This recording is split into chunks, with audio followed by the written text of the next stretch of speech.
Latvijas Universitātes studenti šovakar noklausījušies pirmo lekciju. Tā notika visiem pirmkursniekiem kopā Aristoteļa svētkos Doma laukumā, kas šogad notika jau 43. reizi. Jaunie studenti centās cik spēka, lai parādītu, kura fakultāte ir vislabākā, visstudentiskākā. No Doma laukuma ziņo Zanpenese. Mēs esam pazīstami.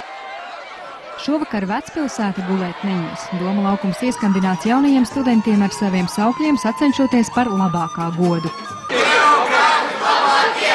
Geogrāfi labākie! Geogrāfi saulsiņi! Geogrāfi saulsiņi! Skaļākie un pamanāmākie šogad izrādās topošie skolotāji.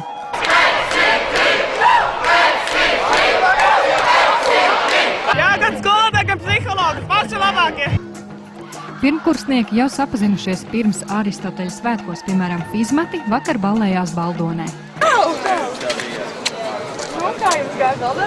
Pagaidām šķiet ļoti interesanti. Domājams, ka būs arī jāmācās, jo mums bija arī dekāna runa un tā, bet viss ir notaļ interesanti. Jo pasākumi jau saplānoti arī uz priekšu un bez atpūtas neiztiksim. Medicīnas fakultātes studentus pēc baltajiem uzsvārčiem var pamanīt uzreiz. Viņi arī dabūjuši gultu no Rīgas pirmās slimnīcas. Ja godīgi, mūsu personīgais uzskats ir tas, ka mums jāmācās daudz. Mums ir smags kurs un daudz priekšmetu, kas jāpieveic. Un līdz ar to tas kolektīva, kopējā noskaņa kolektīva, kopības izjūta kā tāda ļoti svarīga. Kamēr pirmkursnieki dejo, korporācija biedri jaunajos studentos noraugās ar nedaudz kritisku aci. Tie, kas jaunieks organizē, viņi vienmēr domā, ka ir pavisam kaut kas jauns, bet realitātē nemainās un par to ir liels prieks. Viens pārsteigums gan ir, jaunie geogrāfi pamanījušies tikt uz radiomājas balkona.